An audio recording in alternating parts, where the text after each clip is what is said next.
Hello hi all അസ്സാം വലൈക്കും. ചത്തിരിയുടെ പുതിയൊരു എപ്പിസോഡിലേക്ക് എല്ലാവർക്കും സ്വാഗതം. അപ്പോൾ പെരുന്നാളൊക്കെ എല്ലാവരും അടിച്ചു പൊളിച്ചു എന്ന് വിശ്വസിക്കുന്നു.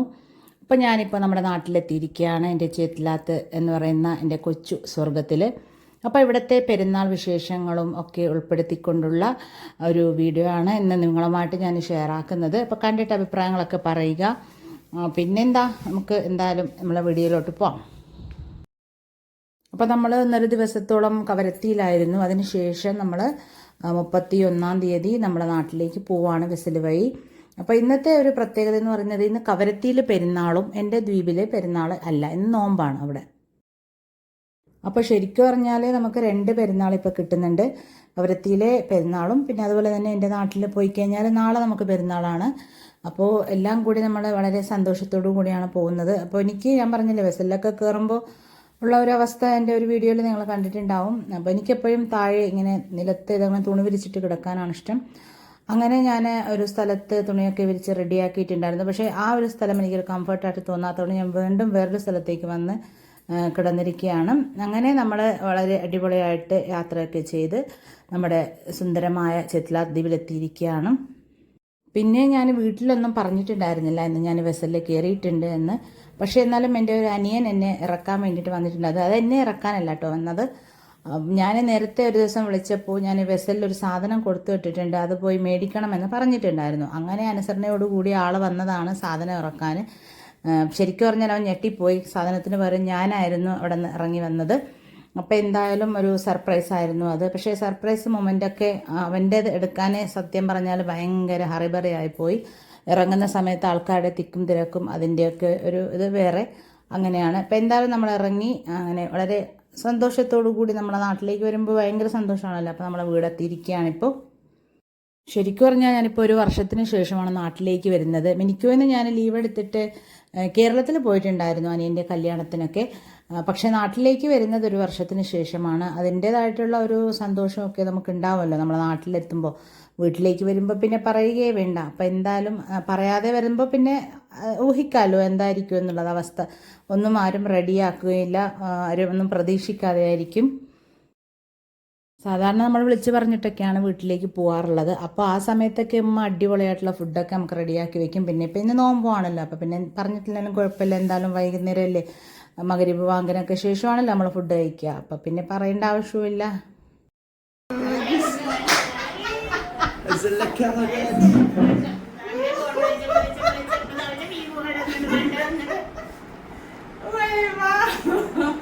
അതാ ഉമ്മ സർപ്രൈസ് എൻട്രിയിൽ ഉമ്മ തരിച്ചിരിക്കുന്ന കാഴ്ച.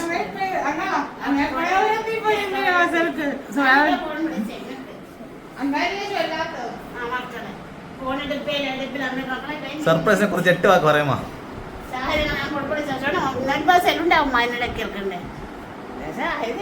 ആക്കും പടിയില്ല എന്ന് പറഞ്ഞു.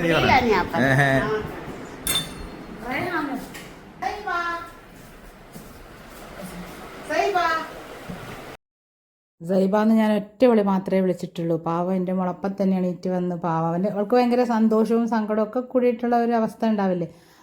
ആദ്യം കുറച്ച് സമയത്തേക്കൊന്ന് കരഞ്ഞു, പിന്നെയാണ് ചിരിയൊക്കെ വന്നത്. സാധാരണ ഇവൾ ഈ ഒരു സമയത്തൊന്നും വിളിച്ചാൽ എണീക്കാത്ത ആളാണെന്നാണ് ഉമ്മ പറയുന്നത്. എൻ്റെ അടുത്തുള്ള സമയത്ത് പിന്നെ അവൾ നേഴ്സറിയിലോട്ട് പോകുന്ന സമയത്ത് ഞാൻ പിന്നെ സ്കൂളിലേക്കും രാവിലെ തന്നെ പോകുമല്ലോ, അപ്പോൾ അതുകൊണ്ട് തന്നെ വേഗത്തിൽ എണീപ്പിക്കാറുണ്ട്. പിന്നെ ഇപ്പോൾ നേഴ്സറി ഒന്നും ഇല്ലല്ലോ നോമ്പിൻ്റെ സമയമായതുകൊണ്ട്. അപ്പോൾ ഉമ്മ അവളെ അങ്ങനെ വിളിക്കാറില്ല. ഉണ്ടായിരുന്നു പോലെ ഇവർക്ക് നേഴ്സറിയൊക്കെ, പക്ഷേ ആ ഒരു സമയത്ത് അങ്ങനെ അധികം അവളെ വിട്ടിട്ടില്ല എന്നാണ് അമ്മ പറഞ്ഞത്. പിന്നെ ഇപ്പം ഞാൻ വിളിച്ചപ്പോൾ തന്നെ അവൾ എണീറ്റിട്ടുണ്ടായിരുന്നു. പിന്നെ റൈഹാൻ വേറൊരു റൂമിലാണ്, അവനെ കാണാൻ വേണ്ടി പോകണം. അവൻ ലൈറ്റൊക്കെ ഓഫാക്കിയിട്ട് നോമ്പിൻ്റെ ദിവസമായാൽ പിന്നെ ഒരുപാട് വൈകിട്ടാണ് കിടക്കുന്നത്. അപ്പോൾ ലൈറ്റൊന്നും ഇട്ടിട്ടുണ്ടായിരുന്നില്ല, എണീറ്റ് നിൽക്കുന്നുണ്ട്. ആരെയൊക്കെ സംസാരം കേട്ട പോലെ അവൻ എണീറ്റതാണ്. പിന്നെ ഞങ്ങളെ സത്യം പറഞ്ഞാൽ അവൻ പ്രതീക്ഷിച്ചിട്ടില്ലായിരുന്നു. പക്ഷേ പിന്നീട് അവൻ എന്നോട് പറഞ്ഞു അവന് അറിയാമായിരുന്നു പോലെ ഞങ്ങൾ കവരത്തിയിലെത്തിയ കാര്യം വേറെ ആരോ ഫ്രണ്ട്സ് പറഞ്ഞു എന്ന്. പിന്നെ ഇന്ന് വൈകുന്നേരം, അതായത് നമ്മൾ ഇറങ്ങിയതിൻ്റെ ആ ഒരു വൈകുന്നേരം നമ്മളിങ്ങനെ വാതിലിൽ നിൽക്കുന്നത് നമ്മുടെ മോളുണ്ട്. നമുക്ക് 3ാമത്തെ അനിയനൊരു കുഞ്ഞുണ്ടായിട്ടുണ്ടായിരുന്നു. ഞാൻ അവളെ ഇതുവരെ ആയിട്ടും കണ്ടിട്ടില്ല. കാരണം ഞാൻ പറഞ്ഞില്ല, ഞാൻ ഒരു വർഷത്തിന് ശേഷമാണ് നാട്ടിലേക്ക് വരുന്നത്. അപ്പോൾ ഞാൻ പോയതിന് ശേഷമാണ് മോള് ജനിച്ചത്. അവളെ പേര് സിവ ഷഹസീൻ എന്നാണ്. അങ്ങനെ അവൻ അവളെ കൊണ്ടുവരുന്നുണ്ട് എന്ന് പറഞ്ഞിട്ട് വിളിച്ച് പറഞ്ഞിട്ടുണ്ടായിരുന്നു. അങ്ങനെ അവരെ വെയിറ്റ് ചെയ്തുകൊണ്ടാണ് ഞാനും സൈബായും അങ്ങനെ നിൽക്കുന്നത്. അവരെ വീട് കുറച്ച് ദൂരെയാണ്. അപ്പോൾ എന്ന് വെച്ചാൽ നമ്മുടെ നാട് വലിയ നാടൊന്നും അല്ല, ഞാൻ പറഞ്ഞില്ല, വെറും 2.5 കിലോമീറ്ററാണ് എൻ്റെ നാട്. എന്നാലും ചെറുതാണെങ്കിലും ഈ നാടിൻ്റെ മണ്ണ് വലുതാണെന്ന് പണ്ടത്തെ ആൾക്കാരൊക്കെ പറയാറുണ്ട്. അതൊക്കെ പോലെ തന്നെയാണ് നമുക്ക് നടക്കാൻ ഇറങ്ങിയതാണ് മനസ്സിലാവുക. ഒരുപാട് നടക്കാനുണ്ട് ഇവിടെ. അങ്ങനെ അവർ വന്നു. മോളും ഷാഹിദ് ഫസൽ എന്നാണ് കേട്ടോ എൻ്റെ ഈ മൂന്നാമത്തെ അനിയൻ്റെ പേര്. പിന്നെ അവർ വന്നു. എന്നെ കണ്ടിട്ട് എന്തോ അന്തം വിട്ട മാതിരിയാണ് മോൾ നോക്കുന്നത്. അവൾക്ക് തീരെ പരിചയമില്ലല്ലോ എൻ്റെ ഈ മുഖമൊന്നും. കാരണം എൻ്റെ വീട്ടിൽ വരുമ്പോൾ ഉമ്മാനെയും പിന്നെ ഇളയമ്മമാരെയും അവരെയൊക്കെയാണ് കാണുന്നത്. അങ്ങനെ ഫസ്റ്റ് ഞാൻ മോളെ കണ്ടപ്പോൾ തന്നെ എനിക്ക് സത്യം പറഞ്ഞാൽ ഒരു സങ്കടവും തോന്നി. സന്തോഷം കൊണ്ടാണോ എന്നറിയില്ല, എൻ്റെ കണ്ണിൽ നിന്നൊക്കെ വെള്ളം വന്നിട്ടുണ്ടായിരുന്നു. പിന്നെ എൻ്റെ ഒന്നാമത്തെ അനിയനും ഒരു മോനുണ്ട്. സഹാൻ അഹമ്മദ് എന്നാണ് അവൻ്റെ പേര്. സൈബയുടെ സെയിം ഏജാണ് അവന്. അപ്പോൾ എൻ്റെ വാപ്പയുടെ പേര് അഹമ്മദ് എന്നാണ്. അപ്പോൾ വാപ്പയുടെ പേര് കൂട്ടിയിട്ടാണ് സഹാനിന് പേരിട്ടിരിക്കുന്നത്. എന്താണെന്നറിയില്ല, സിവാനെ കയ്യിൽ കിട്ടിയപ്പോൾ എനിക്കെന്തോ വലിയൊരു നിധി കയ്യിൽ കിട്ടിയ പോലത്തെ ഒരു ഫീലാണ് എനിക്ക് തോന്നിയത്. പിന്നെ നമ്മളെ കുഞ്ഞിനെയും കൊണ്ട് ഉള്ളിലേക്ക് പോയി നോമ്പ് തുറക്കാനുള്ള സമയമൊക്കെ ആയിട്ടുണ്ടായിരുന്നു. അങ്ങനെ പിന്നെ നമ്മുടെ നോമ്പ് തുറക്കാനുള്ള വിഭവങ്ങളൊക്കെ എടുത്തു വെച്ചു. എല്ലാവരും കൂടി അൽഹംദുലില്ലാ നോമ്പൊക്കെ തുറന്നു. പിന്നെ ഞാൻ 1 വർഷത്തിന് ശേഷമാണല്ലോ നാട്ടിലേക്ക് വന്നത്. പക്ഷേ എൻ്റെ ഹസ്ബൻഡ് 2 വർഷത്തിന് ശേഷമാണ് നാട്ടിലേക്ക് വന്നത്. അപ്പോൾ അദ്ദേഹം നോമ്പ് തുറക്കാൻ വേണ്ടിയിട്ട് അവരുടെ വീട്ടിലേക്ക് പോയി. ഉമ്മയും ഉപ്പയും പെങ്ങന്മാരൊക്കെ ഉണ്ടല്ലോ അവിടെ. അപ്പോൾ അവിടെയാണ് നോമ്പ് തുറന്നത്. അങ്ങനെ നമ്മളെല്ലാവരും കൂടി ഒരുപാട് നാളുകൾക്ക് ശേഷമാണ് ഒന്നിച്ചിരുന്ന് ഇങ്ങനെ നോമ്പൊക്കെ തുറക്കുന്നത്. പിന്നെ നമ്മൾ രാത്രി കുറേ ആയപ്പോൾ നമ്മൾ തറവാട്ടിലേക്ക് പോയി. എനിക്ക് 3 ഇളയമ്മമാരുണ്ട്. അവർ 3 പേരും ഒന്നിച്ചാണ് താമസിക്കുന്നത് തറവാട്ടിൽ. എൻ്റെ ഉമ്മ മാത്രമാണ് മാറി താമസിച്ചിരിക്കുന്നത്, ഞങ്ങൾ മാത്രം. അപ്പോൾ നമ്മളെ വീട് തെക്കും, അവരുടെ വീട് കുറച്ച് നാടിൻ്റെ സെൻട്രലായിട്ടാണ്. പക്ഷേ നേരെ കടപ്പുറത്ത് സൈഡിലാണ് ഇവരുടെ വീട്, നമ്മുടെ തറവാട്. അപ്പോൾ അവിടെ മെയിൻ ജെട്ടിയുടെ പരിസരത്താണ്. അപ്പോൾ അതുകൊണ്ടൊക്കെ തന്നെ അവിടെ ഇരിക്കാനും കടപ്പുറത്ത് ഒരു പ്രത്യേക ഒരു സുഖമാണ് അവിടെ ഇരിക്കാനും. പക്ഷെ നല്ല കാറ്റും ഉണ്ട്. രാവിലെയൊക്കെ ഇവിടെ ഭയങ്കര ചൂടായിരുന്നു നാട്ടിൽ ഇറങ്ങിയപ്പോൾ മുതൽ. പക്ഷെ രാത്രിയായപ്പോൾ നല്ല കാറ്റൊക്കെ ഉള്ളതുകൊണ്ട് പിന്നെ നമ്മളിങ്ങനെ പൂത്തിരിയും അതേപോലെ കുറേ സാധനങ്ങളൊക്കെ ഉണ്ടായിരുന്നു. എൻ്റെ അനിയൻ, എനിക്ക് തോന്നുന്നില്ല അവൻ്റെ ജീവിതത്തിൽ ഇത്രയധികം പടക്കം ഇന്ന് വരെ മേടിച്ചതായിട്ട് ഞാൻ അറിയില്ല, എൻ്റെ ഈ വയസ്സിൻ്റെ ഇത്ര എത്തിയിടത്ത്. അപ്പോൾ ഇപ്രാവശ്യം എന്തോരം മേടിച്ച് വെച്ചിട്ടുണ്ട്. എനിക്ക് തോന്നുന്നു ഈ പെരുന്നാൾ മൊത്തം കഴിഞ്ഞാലും ഇത് ബാക്കിയുണ്ടാവും, അത്രയ്ക്കുണ്ടായിരുന്നു. പിന്നെ വേറൊരു കാര്യം പറയാനുള്ളത്, എൻ്റെ നാട്ടിലല്ലേ 5 പെരുന്നാളുണ്ട്. ഒരു പെരുന്നാൾ മാത്രമല്ല, സാധാരണ പല ദ്വീപുകളിലും ഒരു പെരുന്നാളാണ്. എനിക്കൊന്ന് കവരത്തിയിലും കുറേ ദിവസം പെരുന്നാളുണ്ട് എന്നാണ്. എൻ്റെ നാട്ടിലിപ്പോൾ കുറേ വർഷങ്ങളായി 5 പെരുന്നാളുണ്ട്. നേരത്തെ 3 പെരുന്നാളായിരുന്നു. വടക്ക് ഒരു പെരുന്നാൾ, പിന്നെ അതിനുശേഷം പിറ്റേ ദിവസം കുറച്ച് സ്ഥലങ്ങളിലൊക്കെ ഇവിടെ ദിക്കറൊക്കെ ഉള്ളതാണ് എല്ലാ വീടുകളിലും. എനിക്കൊന്നൊരു 98% വീടുകളിലും ഇവിടെ ദിക്കറുണ്ട്. അപ്പോൾ അതുകൊണ്ട് തന്നെ അതൊക്കെ ചെയ്ത് കഴിയാൻ കുറച്ച് സമയം എടുക്കുന്നതൊക്കെ കൊണ്ട് 3 പെരുന്നാളുണ്ടായിരുന്നു. പിന്നെ തെക്കുള്ള പെരുന്നാൾ എന്ന് പറഞ്ഞിട്ട് 3ാമത്തെ ദിവസം. പക്ഷേ ഇപ്പോൾ കുറച്ച് വർഷങ്ങളായിട്ട് 5 പെരുന്നാളുണ്ട്. അപ്പോൾ ഒരുപാട് വീടുകളിൽ ഇപ്പോൾ വീടൊക്കെ പെരുകിയിട്ടുണ്ടല്ലോ, നമ്മൾ നേരത്തെ ഉള്ള പോലെ അല്ലല്ലോ. അപ്പോൾ ആ വീടുകളിലൊക്കെയും ഈ ദിക്കർ ഉള്ളത് കൊണ്ട് തന്നെ ഇത് 3 ദിവസം കൊണ്ടൊന്നും ചെയ്ത് തീർക്കാൻ സാധിക്കുന്നില്ല. അപ്പോൾ അതൊക്കെ കൊണ്ട് തന്നെയാണ് ഇത് 5 ദിവസമായിട്ട് മാറിയത്. പിന്നെ ഡ്രസ്സ് എടുക്കുന്ന കാര്യത്തിലും അപ്പോൾ 5 പെരുന്നാളായാലും ചെറിയ കുട്ടികൾക്കൊക്കെ നമ്മൾ 5 ദിവസവും പെരുന്നാളിന് കുപ്പായം എടുക്കാറുണ്ട്. പിന്നെ മുതിർന്നവർക്കൊക്കെ അങ്ങനെ 5 ദിവസത്തേക്കൊന്നും എടുക്കാറില്ല, 2-3 ദിവസത്തേക്കൊക്കെ നമ്മൾ എടുക്കും. അപ്പോൾ ഇതിൽ മെയിൻ ആയിട്ടില്ലേ വടക്ക്, അതായത് ഫസ്റ്റ് പെരുന്നാളിൻ്റെ ദിവസം വടക്ക് പെരുന്നാളെന്ന് പറയും. ആ ഒരു ദിവസം ഭയങ്കര ഒരു അടിപൊളിയായിരിക്കും. പിന്നെ അതിനുശേഷം 2-3 ദിവസം വലിയ ഇതൊന്നും ഉണ്ടാവില്ല. അതിനുശേഷം പിന്നെ തെക്ക് ഭാഗത്തോട്ട് ഈ ദിക്ർ വരും. ആ സമയത്ത് 4-5 പെരുന്നാളുകൾ ഭയങ്കര രസമായിരിക്കും. അത് എനിക്ക് തോന്നുന്നു ഈ ആദ്യത്തെ ഫസ്റ്റ് പെരുന്നാളിനേക്കാളും രസം ഉണ്ടായിരിക്കും ഈ ലാസ്റ്റ് തെക്ക് ഭാഗത്തുള്ള ആ ഒരു പെരുന്നാൾ.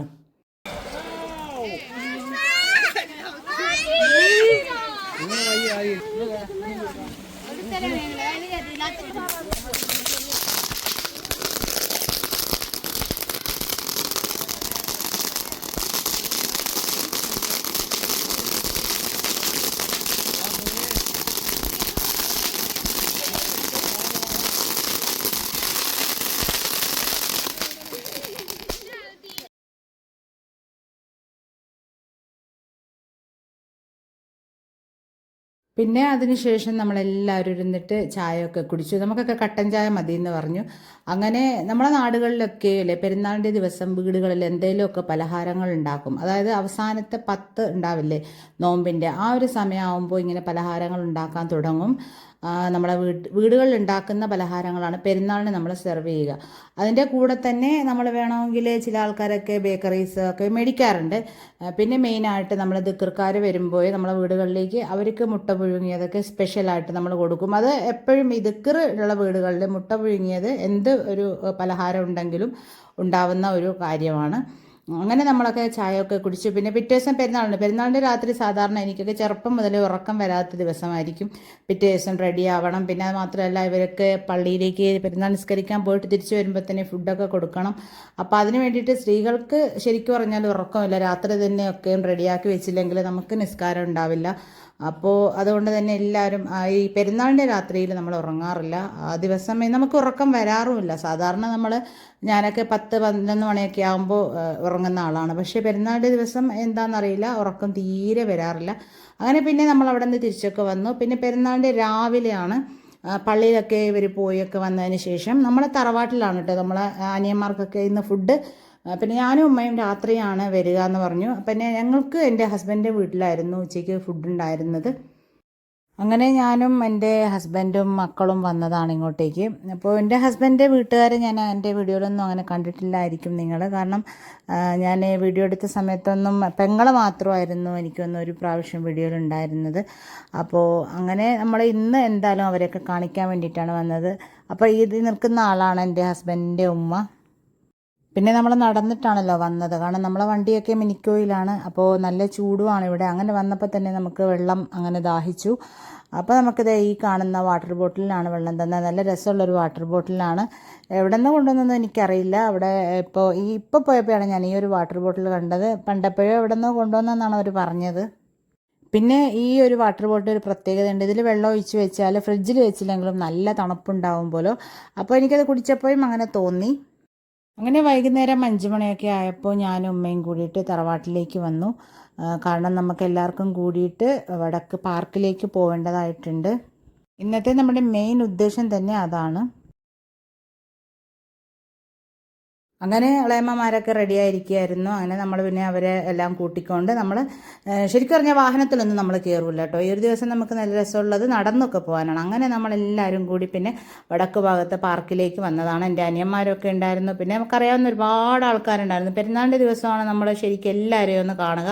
പിന്നെ ഞാൻ തൊട്ട് മുമ്പത്തെ ദിവസമാണല്ലോ വന്നത്. അപ്പോൾ അതുകൊണ്ട് തന്നെ ഇന്നാണ് പിന്നെ ആൾക്കാരൊക്കെ കാണുന്നത്. അപ്പോൾ അതുകൊണ്ട് തന്നെ നമുക്ക് അറിയാവുന്ന ആൾക്കാർ, പിന്നെ ഞാൻ പഠിപ്പിച്ച കുറേ കുട്ടികൾ നേരത്തെ അവരൊക്കെ കുറച്ച് വലുതായിട്ടുണ്ട് ഇപ്പോൾ. കാരണം ഞാൻ 3 വർഷം മുന്നേ പഠിപ്പിച്ചാണല്ലോ ഇവരെ. അപ്പോൾ അവരെയൊക്കെ കണ്ടു. പക്ഷേ കുട്ടികൾക്കൊക്കെ എന്നെ തിരിച്ചറിയുന്നുണ്ട് ശരിക്കും. അവർ മറന്നിട്ടൊന്നുമില്ല. അങ്ങനെ നമ്മളെല്ലാവരും പിന്നെ വന്ന് ഫാമിലി ആയിട്ട് ഫോട്ടോ ഒക്കെ എടുത്തു. കുട്ടികളൊക്കെ ഈ പാർക്കിൽ ഇങ്ങനെ അവർക്ക് കുറേ റൈഡ്സൊക്കെ ഉണ്ട്. വലിയ വലിയ റൈഡൊന്നുമല്ല. കുട്ടികൾക്ക് നമ്മളിവിടുത്തെ കുട്ടികൾക്കൊക്കെ അത് മതി. അവർക്ക് അത്യാവശ്യത്തിനുള്ള സാധനങ്ങളൊക്കെയും അവിടെ ഉണ്ട്.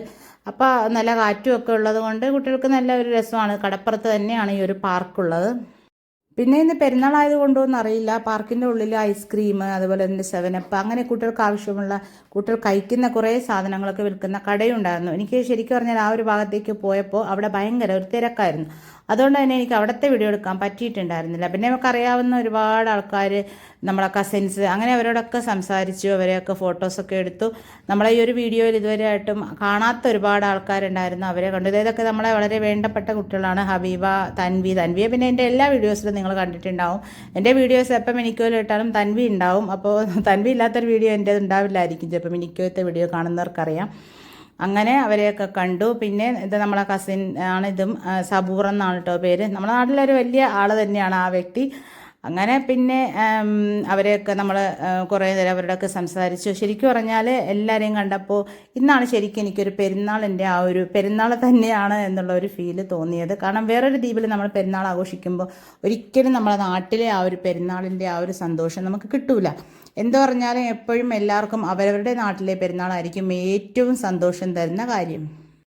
പിന്നെ ഈ ഒരു പാർക്കിൻ്റെ വടക്ക് ഭാഗത്തായിട്ട് ഗാന്ധിദ്വീപ് എന്ന് പറഞ്ഞിട്ടൊരു തുരുത്തുണ്ട്. ഞാൻ ചേത്ലാത്ത് ദ്വീപിൻ്റെ ഒരു വീഡിയോ ചെയ്ത സമയത്ത് അത് നമ്മളെ വീഡിയോയിൽ ചെയ്തിട്ടുണ്ടായിരുന്നു ആ ഒരു ദ്വീപിനെ കുറിച്ചിട്ട്. പിന്നെ ഇപ്പോൾ അത് ഫീനിക്സ് എന്ന് പറയുന്ന ഒരു ക്ലബിൻ്റെ യുവാക്കൾ അവരുടെ ഒരു കൂട്ടായ്മയിൽ ആ ഒരു സമയത്ത് ഇവിടെയുള്ള BDO സാറിൻ്റെ ഫുൾ സപ്പോർട്ടോടു കൂടി ആ ഒരു ഗാന്ധിദ്വീപ് ഇപ്പോൾ ബ്യൂട്ടിഫിക്കേഷൻ നടത്തിയിട്ടുണ്ട്. അപ്പോൾ ഞാൻ മിനിക്കോയിലുള്ള സമയത്താണ് ആ ഒരു കാര്യം ഇവിടെ നടന്നത്. അപ്പോൾ ഞാൻ ഇതുവരെയായിട്ടും അതിന് ശേഷം ഈ ഒരു ഗാന്ധിദ്വീപ് കണ്ടിട്ടില്ല. അങ്ങനെ നമ്മൾ ഇനി അങ്ങോട്ടേക്കാണ് നമ്മുടെ യാത്ര. അങ്ങനെ പോകുന്ന വഴിക്കാണ് എൻ്റെ ബാല്യകാല സുഹൃത്തിനെ അവിടെ വെച്ച് ഞാൻ കണ്ടുമുട്ടിയത്. യാസർ എന്നാണ് ആളുടെ പേര്. ചെറുപ്പം മുതലുള്ള എൻ്റെ ഒരു ബെസ്റ്റ് ഫ്രണ്ടുകളിൽ പെട്ട ഒരാളാണിത്. എൻ്റെ എല്ലാ കോപ്രായങ്ങൾക്കും അതേപോലെ തന്നെ എന്നെക്കുറിച്ച് ഏറ്റവും കൂടുതൽ അറിയാവുന്ന ഒരു വ്യക്തികളിൽ പെട്ട ഒരാളാണ് ഇദ്ദേഹം. പിന്നെ അയാളെ കണ്ടിട്ട് പിന്നെ എൻ്റെ ഫ്രണ്ട്സിൻ്റെ എൻ്റെ ഏറ്റവും ഡീപ്പായിട്ടുള്ള ഫ്രണ്ട്സുമാരെയൊക്കെയും ഇന്ന് ഈ ഒരു ഗാന്ധിദ്വീപിൽ വെച്ചിട്ടാണ് എനിക്ക് കാണാൻ സാധിച്ചത്. പിന്നെ എൻ്റെ ആത്മസുഹൃത്തായ ജസീന ടീച്ചർ, അതിനെക്കുറിച്ചിട്ട് ഞാൻ പറയുന്നില്ല, കാരണം അത്രയ്ക്കും എൻ്റെ ഒരു ആത്മബന്ധമുള്ള ഒരു ഫ്രണ്ട് എനിക്കുണ്ടെങ്കിൽ ഈ നാട്ടിൽ അത് ജസീന ടീച്ചറാണ്. എനിക്ക് വളരെ കുറഞ്ഞ ഫ്രണ്ട്സാണുള്ളത്. ഒരുപാട് പരിചയക്കാരുണ്ട്, എല്ലാവരും എൻ്റെ പരിചയക്കാരെന്ന് പറയാം. പക്ഷേ എനിക്ക് അഗാധമായി എന്നെ സ്നേഹിക്കുന്ന, എന്നെ അറിയാവുന്ന വളരെ ചുരുക്കം ചില ഫ്രണ്ട്സ് മാത്രമേ ഉള്ളൂ. അതിൽ പെട്ട ഒരു ഫ്രണ്ടാണ് ഈ ജസീന ടീച്ചർ. അപ്പോൾ അങ്ങനെ ജസീന ടീച്ചറിനെ ഞാനിപ്പോൾ നാട്ടിൽ വന്നതിന് ശേഷം, ഇപ്പോൾ വന്നിട്ട് 2 ദിവസമല്ലേ ആയിട്ടുള്ളൂ, അപ്പോൾ ഇവിടെ വെച്ചിട്ടാണ് ഞാൻ കാണുന്നത്. അങ്ങനെ കുറേ സമയം നമ്മൾ പിന്നെ സംസാരിച്ചു. ആളിപ്പോൾ കോഴ്സിന് വേണ്ടിയിട്ട് മറ്റന്നാളത്തെ ഷിപ്പിൽ പോകുന്നുണ്ട് എന്നൊക്കെ പറഞ്ഞു. അങ്ങനെ പിന്നെ അവിടെ നിന്ന് നമ്മൾ ഗാന്ധിദ്വീപിൽ ആ ഒരു ബ്യൂട്ടിഫിക്കേഷൻ നടത്തിയത് എങ്ങനെയാണെന്നുള്ളതൊക്കെ കാണാൻ വേണ്ടിയിട്ട് പോകുമ്പോൾ വീണ്ടും എനിക്ക് എൻ്റെ ഒരു ബാല്യകാല സുഹൃത്തിനെയും പിന്നെ നമ്മുടെ കസിൻസും കൂടിയാണ് ഇത് കേട്ടോ, എൻ്റെ ഹസ്ബൻഡിൻ്റെ ആൾക്കാരാണ്. അങ്ങനെ അവരെയൊക്കെ കണ്ടു. ഫാരി എന്നാണ് കേട്ടോ ആളെ പേര്. നമ്മുടെ ചാനലിനൊക്കെ ഫുള്ള് സപ്പോർട്ടാണ് ഇവരൊക്കെ, ജായ്ബി, ഇവരൊക്കെ എപ്പോഴും നമ്മളെ ഈ ചാനലിലിടുന്ന എല്ലാ കാര്യങ്ങളും കണ്ടിട്ട് അഭിപ്രായങ്ങളൊക്കെ നല്ല നല്ല കമൻസൊക്കെ പറയുന്ന ആൾക്കാരാണ്. അങ്ങനെ അവരെയൊക്കെ കണ്ടു. പിന്നെ എൻ്റെ അനിയന്മാരുടെ 2 പേരുടെ ഭാര്യമാർ ഇവിടെ നിൽക്കുന്നുണ്ട്, സർസിയും സുറുവും. അങ്ങനെ അവരും നമ്മളൊക്കെ ഒന്നിച്ചാണ്. പിന്നെ ഇളയമ്മമാർ, അവർ ഭയങ്കര ഫാസ്റ്റിൽ മുമ്പിൽ പോയി കഴിഞ്ഞിട്ടാണ്. ഞാനിങ്ങനെ കണ്ട എനിക്ക് അറിയാവുന്ന എൻ്റെ ഫ്രണ്ട്സിനോടൊക്കെ സംസാരിച്ച് കുറച്ച് വൈകിട്ടാണ് എത്തിയത്. ശരിക്കും പറഞ്ഞാൽ ഇങ്ങോട്ടേക്ക് വരുമ്പോൾ ഉണ്ടല്ലോ, നമ്മൾ സാധാ യൂസാക്കുന്ന ചെരിപ്പൊന്നും ഇട്ട് വരരുത് ദയവ് ചെയ്ത്. ആരെങ്കിലും ഇനി വരാനുണ്ടെങ്കിൽ പിന്നെ ഞാനായിരിക്കും ചിലപ്പോൾ ഇവിടെ അവസാനമായിട്ട് ഇപ്പോൾ കാണാൻ പോകുന്ന ആൾക്കാരൊക്കെ വന്നു കഴിഞ്ഞിട്ടുണ്ടാകും. പിന്നെ എൻ്റെ മോൾക്കൊക്കെ നടക്കാൻ നല്ല ബുദ്ധിമുട്ടായത് കാരണം എൻ്റെ അനിയൻ അവളെ എടുത്തുകൊണ്ടാണ് വരുന്നത്. പിന്നെ ഞാനും ഇളയമ്മമാരും ഉമ്മയും എല്ലാവരും കൂടി ഒന്നിച്ച് ഇങ്ങനെ ഈ ഒരു സ്ഥലത്തേക്ക് ആദ്യമായിട്ടാണ് നമ്മൾ വരുന്നത്. അവരൊക്കെ ഇതിന് മുന്നേ വന്നിട്ടുണ്ട്, പക്ഷെ ഞാനിവിടെ കാണുന്നത് ശരിക്കും പറഞ്ഞാൽ ഇത് ഇങ്ങനെ നേരിട്ട് കണ്ടപ്പോഴാണ് ഇത്രയും ത്യാഗം സഹിച്ചിട്ടാണ് ഇങ്ങോട്ടേക്ക് എത്തേണ്ടത്. ചെരുപ്പും കാലും ഒക്കെ വേദനിക്കും, പക്ഷെ എന്നിട്ടും ഈ ഒരു സ്ഥലം ഇത്രയും മൊഞ്ചാക്കി എടുത്തത്, മൊഞ്ചാക്കി ഗാന്ധിദ്വീപിനെ മാറ്റിയത് ശരിക്കും പറഞ്ഞാൽ ആ ഒരു ചെറുപ്പക്കാർ ശരിക്കും പറഞ്ഞാൽ മാതൃക തന്നെയാണെന്ന് എനിക്കിവിടെ വന്ന് കണ്ടപ്പോഴാണ് ശരിക്കും മനസ്സിലായത്. അപ്പോൾ എന്തായാലും അവർക്കുള്ള പ്രത്യേക അഭിനന്ദനം ഞാൻ ഈ ഒരു വീഡിയോയിൽ കൂടി അറിയിക്കുകയാണ് ആ ചെറുപ്പക്കാരായ കുട്ടികൾക്ക്. പിന്നെ ഇവിടെ ഇരിക്കാൻ വേണ്ടിയിട്ട് ഒരുപാട് ബെഞ്ചുകൾ ഇട്ടിട്ടുണ്ടായിരുന്നു. പിന്നെ അതുപോലെ തന്നെ ചെടികളൊക്കെ വെച്ച് പിടിപ്പിച്ചിട്ടുണ്ടായിരുന്നു. അങ്ങനെ ഇവിടെ ഇരുന്നിട്ട് നമുക്ക് നാടൊക്കെ കാണാൻ തന്നെ ഒരു പ്രത്യേക ഒരു സന്തോഷം നൽകുന്ന ഒരു കാര്യമാണ്. ഇവിടെ ഇരുന്നിട്ട് നമുക്ക് ഇവിടുത്തെ ഡോക്ടർ APJ അബ്ദുൽ കലാം സ്കൂളൊക്കെ നമുക്ക് ഇവിടെ ഇരുന്നാൽ കാണാൻ സാധിക്കും. അപ്പോൾ ഇതൊക്കെ ഇങ്ങനെ കണ്ട് വൈകുന്നേരം വെറുതെ സംസാരിച്ചിട്ടൊക്കെ ഇരിക്കാൻ നല്ലതാണ്. പിന്നെ ഇങ്ങോട്ടേക്ക് വരുമ്പോൾ ഉണ്ടല്ലോ, ചെരുപ്പിൻ്റെ കാര്യം പ്രത്യേകം ശ്രദ്ധിക്കണം. കാരണം സാധാ ചെരുപ്പിട്ട് വന്നാലും ശരി, കല്ല് ഇങ്ങനെ ചവിട്ടിയാണ് നമ്മൾ ഈ ഒരു സ്ഥലത്തേക്ക് എത്തേണ്ടത്. ശരിക്കും പറഞ്ഞാൽ എനിക്ക് കാലൊക്കെ നന്നായിട്ട് വേദനിച്ചു. ശരിക്കും പറഞ്ഞാൽ ഒരു ഷൂ ഒക്കെ ഇട്ടിട്ട് വേണം ഇങ്ങോട്ടേക്ക് വരാൻ, അപ്പോഴാണ് കുറച്ചുകൂടി കംഫർട്ട്. ഞാൻ എൻ്റെ കാര്യമാണ് പറഞ്ഞത്, എല്ലാവർക്കും അങ്ങനെ ആവണമെന്നൊന്നുമില്ല. ചിലർക്കൊക്കെ സാധാരണ എന്തിട്ടിട്ട് നല്ല സ്പീഡിൽ പോകാൻ പറ്റും. അങ്ങനെ നടന്നതിൻ്റെ ക്ഷീണം തീർക്കാൻ വേണ്ടിയിട്ട് നമ്മളെല്ലാവരും കൂടി അവിടെ ഇരിക്കാൻ വേണ്ടിയിട്ട് തയ്യാറാക്കിയിരിക്കുന്ന ബെഞ്ചൊക്കെ ഉണ്ടെന്ന് പറഞ്ഞില്ലേ, നമ്മൾ കയ്യാല എന്നൊക്കെ പറയും. അപ്പോൾ അവിടെ നമ്മളൊക്കെ ഇരുന്നു. അങ്ങനെ ക്ഷീണമൊക്കെ തീർത്തിട്ടാണ് പിന്നെ നമ്മൾ തിരിച്ച് നടന്നത്. പിന്നെ വേറൊരു കാര്യം പ്രത്യേകിച്ച് പറയാനുള്ളത്, എൻ്റെ നാട്ടിൽ നല്ല ദിക്റൊക്കെ ഉണ്ട് വീടുകളിലൊക്കെ. പക്ഷേ എനിക്ക് എൻ്റെ ഈ ഒരു സാഹചര്യം കൊണ്ട് ആദ്യത്തെ ദിവസത്തെ പെരുന്നാളിന് മാത്രമാണ് എനിക്ക് പോകാൻ പറ്റിയത്. ബാക്കി 2 ദിവസം ഞാൻ കുറച്ച് ബിസി ആയിരുന്നു, വേറെ ചില കാര്യങ്ങളുണ്ടായിരുന്നു. അപ്പോൾ എന്തായാലും ഇവിടെ വേറെ പെരുന്നാളുണ്ട്, 3ഉം 4ഉം കഴിഞ്ഞിട്ട് 5 പെരുന്നാൾ വരെ ഞാൻ പറഞ്ഞില്ലേ ഉണ്ടെന്ന്. അപ്പോൾ ആ ഒരു സമയത്ത് എന്തായാലും ഞാൻ ഏതെങ്കിലും ഒരു ദിക്ർ നിങ്ങൾക്ക് ഷെയർ ആക്കുന്നതായിരിക്കും. പിന്നെ നമ്മൾ ക്ഷീണിച്ച് തിരിച്ചു വന്നപ്പോൾ APJ അബ്ദുൽ കലാം സ്കൂളിൻ്റെ തൊട്ടടുത്തായിട്ട് തന്നെ ഒരു കൂൾ ബാർ ഉണ്ടായിരുന്നു. അവിടെ നിന്ന് നമ്മൾ നല്ല ഫ്രഷ് ലൈമൊക്കെ കുടിച്ചു.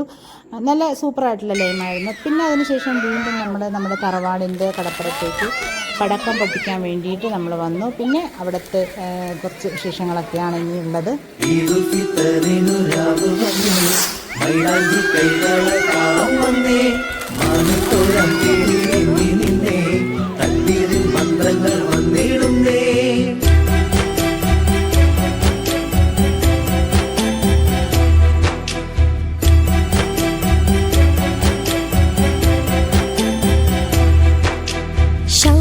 ചന്ദ്രിക മേലേ ഈദ് മുബാരക്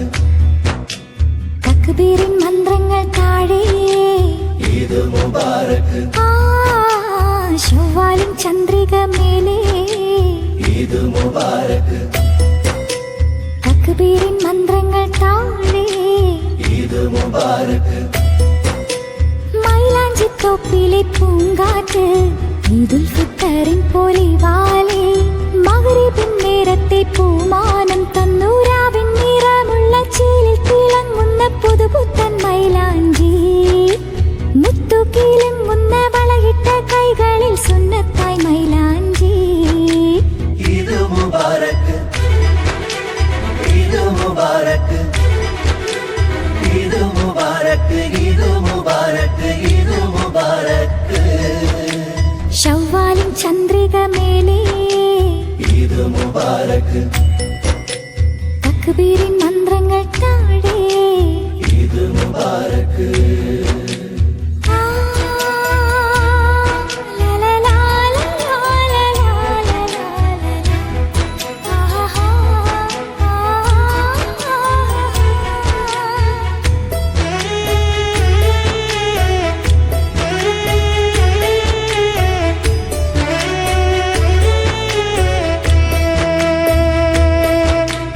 ആദരവേറ്റുന്ന നോമ്പാൽ കൽബാകെ കണ്ണാടിയാക്കി ആത്മീയ ചൈതന്യത്താലേ തസ്ബീഹ് മാലയൊരുക്കി ആദിയുടെ റഹ്മത്തിൻ പാൽക്കടലിൽ മുങ്ങി ആരംഭ പെരുന്നാളിൻ വരവേൽപ്പിനൊന്നൊരുങ്ങി ഉമ്മത്തിങ്ങളിൽ നിറസ്നേഹത്തിൻ തിര ഈദുൽ ഫിത്തറിൽ ഇനി സ്നേഹപ്പൂമഴ നിറയുന്ന ഭക്തിയാൽ ശുക്രോതി മാനസം തക്ബീറിൻ ധ്വനികളാൽ സൗഹാർദ്ദ പൂത്തിരി അല്ലാഹു അക്ബർ അല്ലാഹു അക്ബർ അല്ലാഹു അക്ബർ അല്ലാഹു അക്ബർ